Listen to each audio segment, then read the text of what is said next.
Are your earnings keeping up with inflation and higher prices all around you?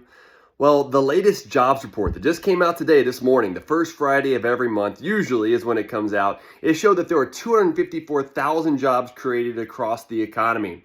But there were 31,000 government jobs, so leaving about 223,000 private sector jobs. What does that mean? Well, it means that since March of 2023, government jobs have been growing on an annual basis faster than private sector employment, meaning more money redistributed from the productive private sector to the government sector. That's not a pro-growth path forward. When you look at the unemployment rate at 4.1%, if you include that the labor force participation rate is down about 1 percentage point since recession and COVID and all that stuff, and basically since February of 2020, if you add that million people back in the labor market, our unemployment rate would be closer to 4.7%. Okay, and average weekly earnings, even though they're up, okay, about 3.7% year over year.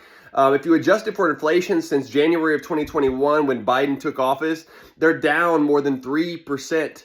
And so that's not a good indication. It's one reason why you feel like your earnings aren't going as far, because they're not.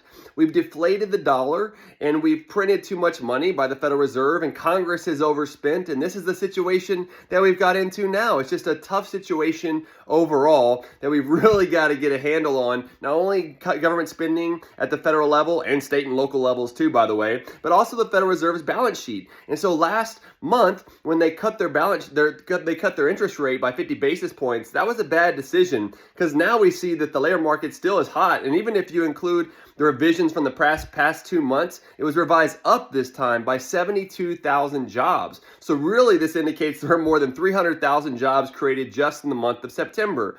And so while there's not a labor inflation trade-off like the Phillips curve, the debunked Phillips curve would like to suggest, it does indicate that things are still moving pretty hot in the economy, and inflation is still hot. And so the Federal Reserve should not have cut interest rates last month, and Congress needs to cut spending, and we need to come up with better ways to grow an economy to let people prosper without more government jobs in the process. And so I just want to bring you this quick update today. Leave your replies down in the comments section, and be sure to share this one. Thanks for joining me again today.